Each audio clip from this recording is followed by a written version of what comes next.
A'udzubillahi minasyaitonirrajim. Bismillahirrahmanirrahim. A'udzubillahi minasyaitonirrajim. Bismillahirrahmanirrahim. Rabbis samawati. Itu kan? Rabbis samawati wal ardi wa ma bainahuma rahman la yamlikuna minhu khitaba. Gitu tapi ujungnya. La yamlikuna diterjemahkan di Quran terjemah yang ada dalam bawah. Mereka tidak mampu berbicara dengan dia. Itu terjemahannya. Yauma yaqumur ruhu wal malaikatu saffa. Pada hari ketika ruh dan para malaikat berdiri bersaf-saf. La yatakallamun. Mereka tidak berkata-kata illa man adina lahur rahman. Kecuali siapa yang telah diberi izin kepadanya oleh Tuhan yang Maha Pengasih. Wa qala sawaba. Dan dia hanya mengatakan yang benar. Dzalikal yaumul haqq faman syaa'a attakhadha ila rabbih ma'aba. Itulah hari yang pasti terjadi. Maka barang siapa yang menghendaki niscaya dia menempuh jalan kembali kepada Tuhannya. Kita pahami itu dulu. Ujung ayat itu ayat yang ke-37, la yamlikuna minhu khitaba. Artinya tidak satu orang pun jua ahad ayu khatibahu untuk bicara. Bicara apa? Bicara kepada Allah agar jangan ditimpakan azab dan siksa. Satu. Mau diawak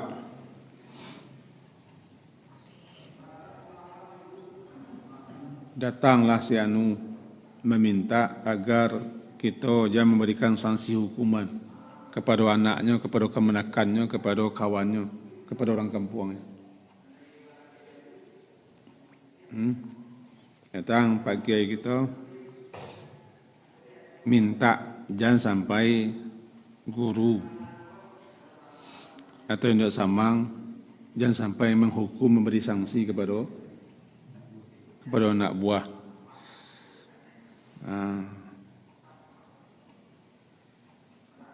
Sebab itu nyo anti ambo, nyo saudara ambo, nyo orang kampung ambo. Inyo dulu ko uninyo ndak jadi ambo, tapi ambo balah masih apa kayak gitu. Tidak seorang pun kuasa untuk bicara kepada Allah agar Allah mempertimbangkan jangan mengasih azab. Tolong angkat siksa, jangan sampai ditimpakan siksa. Itu satu. Yang kedua, ulama memahami la yamlikuna minhu khitaba, ayat yang ke-7 hujung. Tidak satu pun berbicara kepada Allah. Dan ketika itu hak bicara dicabut. Haibatan wa jalalan, takut dan segala macam perasaan yang bercampur aduk. Karena begitu hebatnya hari itu dan begitu agungnya, dan keagungan Allah itu begitu nampak nyata ketika itu, sehingga semua orang keder. Keder itu bahasa waknya, rekinya, gacuannya untuk bicara, tidak mampu keluar lidah.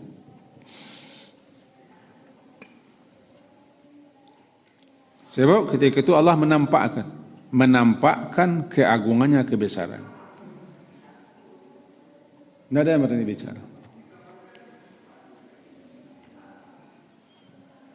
Bagaimanapun situasi, kondisi ketika tidak ada yang mampu bicara.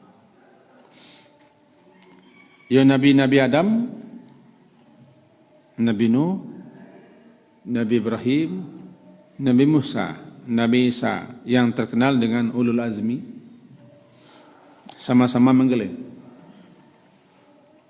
Itu dalam hadis syafa'an bisa kita baca. Hadis asy-syafa'atul uzma. Orang-orang tidak berani menghadap Allah. Mengadu, meminta kepada Allah. Tidak ada. Akhirnya mereka minta perantara. Maka sekelompok orang-orang mukmin berpikiran, mari kita pergi menemui bapak kita, Adam alaihissalam. Kerana beliau adalah Abul Bashar, bapak manusia pertama, Abul Bashar. Agar kesengsaraan, penderitaan hari yang luar biasa ini diringankan oleh Allah dan dimulai hisab. Mereka orang mukmin itu pergi menemui Nabi Adam. Tidak disampaikan dalam hadis itu di mana basuhnya dan barala muka basuh. Di mana basuh? Baralo la muka basuh di sarami itu orang. Ujungnya ketemu. Inti jawaban Nabi Adam, lastu hunaku. Kamu takut Tuhan kalian murka hari ini, ia belum pernah dia murka semurka hari ini. Nabi Adam terbayanglah kesalahannya. Ini Nabi Adam tidak mampu bicara menghadap Allah. Nabi Adam mengusulkan pergilah kalian kepada Nabi Nuh. Nuh itu Rasul pertama. Pergi pula sekelompok orang mukmin ke Nabi Nuh. Mereka yang tadi jauh, entah kamar dicari, entah di mana bersuah. Tapi ini jadi bertemu. Nanti saya sama-sama kita jadi di hari mahsyar itu. Barangkali kita masuk kita nak mencari. Sebab dikatakan itu kelompok orang mukmin. Tidak semua orang mukmin sekelompok. Orang kafir malah tahunya itu. Ketemu dengan Nabi Nuh, hal yang sama dikadukan. Intinya meminta Nabi Nuh agar berdoa kepada Allah, menghadap Allah. Nabi Nuh juga tidak sanggup. Karena beliau teringat istri beliau, anak beliau dan kaum beliau. Dinasihatkan pergilah kalian menemui Nabi Ibrahim. Nabi Ibrahim itu Khalilullah, Khalilur Rahman. Dia teman Allah. Pas gitu juga Nabi Ibrahim menggeleng. Aku pernah berdusta katanya. Pernah berdusta. Pertama dustanya bahasa nak menghancurkan patuang-patuang tu. Wah, itu angkangnya kan dusta di sini. Sebelumnya mengaku lo ini sakit, saya sakit. Padahal tidak sakit, cuma sakit hati. Diajak orang untuk pesta ke lapangan memperingati hari hari perayaan. Aku sakit. Yang ketiga beliau dusta. Ketika istri beliau Sarah karena hati Raja Mesir. Kunun kabarnya di zaman itu yang tercantik Sarah di zaman itu. Nah, Raja Mesir ketika Nabi Ibrahim dan istri beliau Sarah berkunjung ke Mesir, raja itu pantang mencari orang rencak. Itu silakan baca dalam sejarah.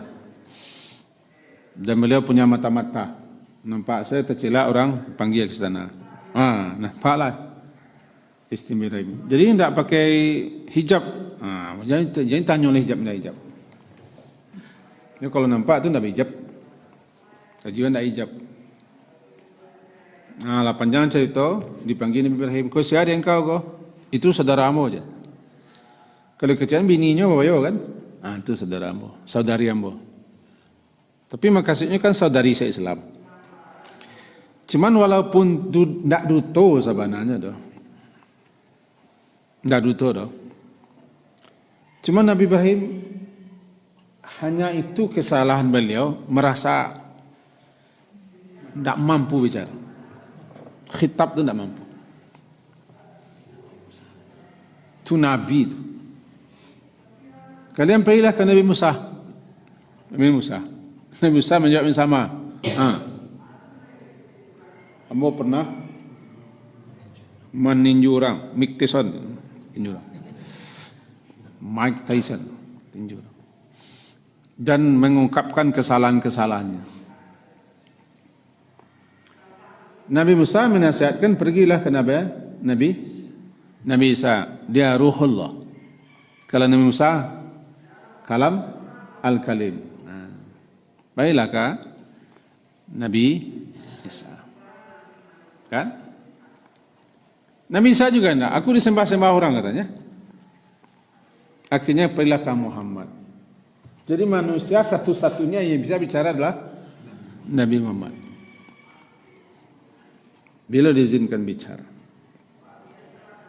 Ini kita kutip hadis walaupun tidak bertali langsung dengan tafsir ayat, tapi menggambarkan betapa suasana mahsyar itu membuat manusia tidak mampu bicara. Kepada siapa? Kepada Allah. Kan? La yamlikuna minhu kitabah. Diterjemahkan di sini mereka tidak mampu berbicara dengan dia, hanya Allah itu. Minta keringanan azab dan segala macam, atau tidak mampu, tidak kuasa, la yamlik, tidak mempunyai kekuasaan satu pun bicara kepada Allah agar Allah begini. Sebagai namanya pemberi syafaat. Aku gambaran hari itu. Itulah hari yauma yaqumur ruh. Yauma yaqumur ruh wal malaikatu saffa. Hari di mana ruh, ruh di situ ada yang mengatakan Jibril.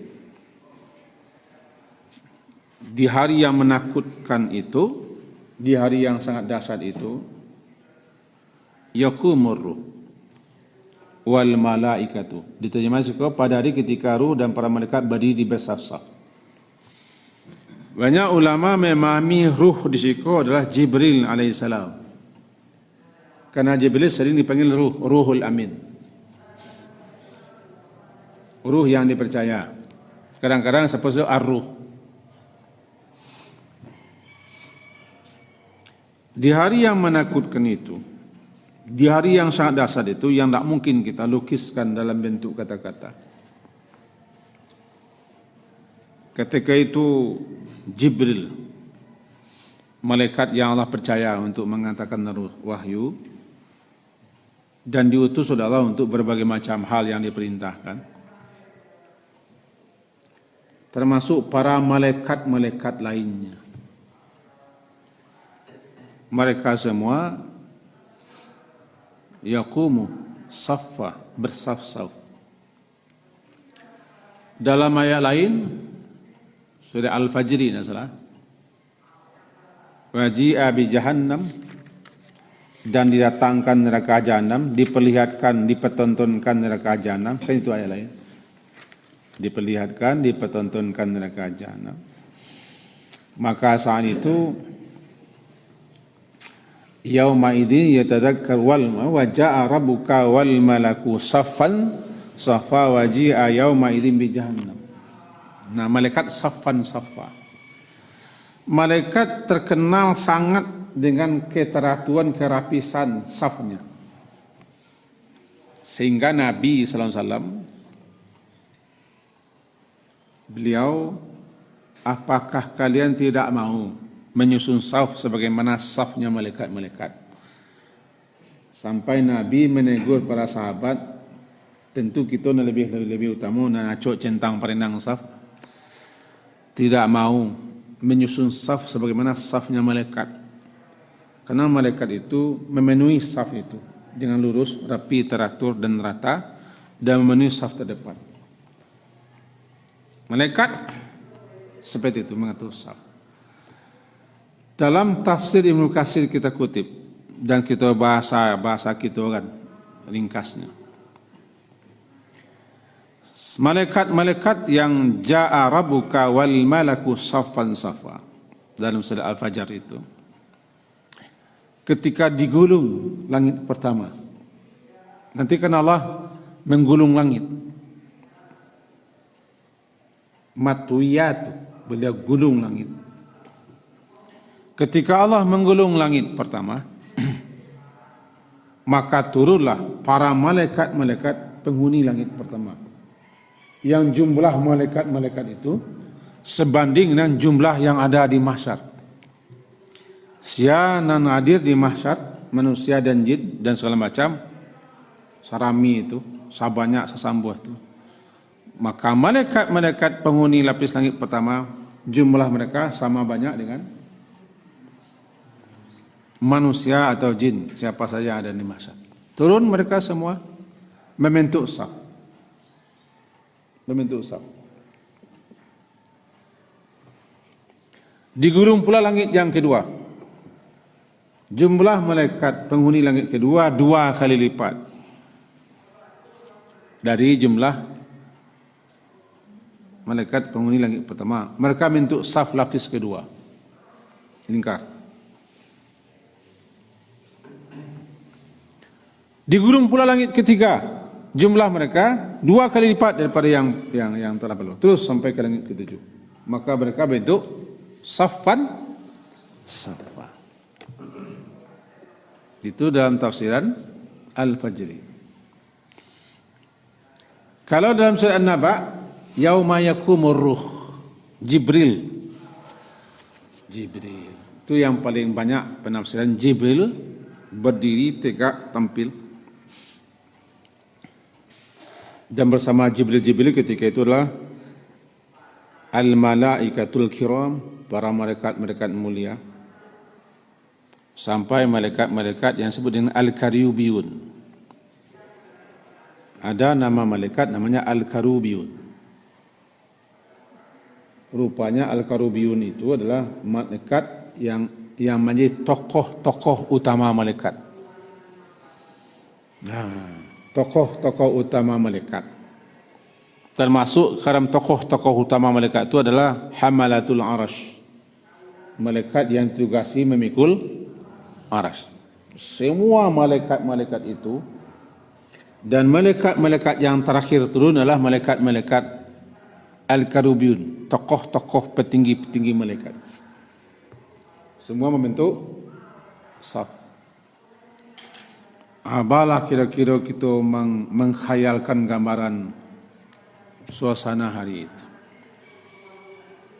Kini ko parade militer tercanggih salah satunya Rusia, Cina salah satunya. Indonesia satu-satunya. Luar biasa kerapian saf mereka, barisan mereka. Itu saya membuat kita apa ya? Takjub. Itu saf manusia di hadapan manusia, di hadapan presidennya. Sekarang bagaimana kira-kira safnya malaikat di hadapan Rabbul Alamin, Malik Yaumiddin? Tentu tidak dapat kita gambarkan bagaimana ramai, banyak, sebab malaikat lapis pertama sebanding dengan yang ada di makhluk yang ada di mahsyar, sampai malaikat lapis ketujuh, langit ketujuh. Saffan yauma yaqumur ruhu wal malaikatu saffa la yatakallamun. Itu sangat-sangat mencekam. La yatakallamun, tidak satu pun yang berbicara. La yatakallamun. Itu pagi ko sampai siku nako. La yatakallamun ako. La yatakallamuna. Tidak ada mereka semua mereka ko termasuk malaikat tu. Kununlah kita yang ahli bicara, narasumber, praktisi, ahli debat, ahli berorasi di dunia, ketika itu ya lah. Yang santiang mengecek di televisi, yang santiang mengomando, ya ada, la yatakallamun. Itu tidak di dunia ada goyang, kan itu misalnya. Tidak di dunia, tidak di televisi. Angku tidak juru bicara. Juru bicara yang keluar-keluar. Karena ada maunya, ada kepentingannya. Nah, la yatakallamun. Maka su'i la yatakallamun, tidak satu pun yang bicara. La yatakallamu ahadun minhum. Dia semuanya itu tidak satu pun yang bicara. Illa man azina lahur rahman. Kecuali siapa yang mendapat izin untuk bicara. Bicara kau ada yang katakan memberikan syafaat. Atau bicaranya yang benar. Ada juga yang mengatakan bicara sawaba itu adalah membicarakan yang benar, yang hak. Bahkan ada yang mengatakan as-sawaba itu mengucapkan la ilallah. Kecuali siapa yang telah bersaksi, yang telah bersyahadat la, ya, diizinkan bicara. Ikoko ndak lain ndak bukan kan gambaran.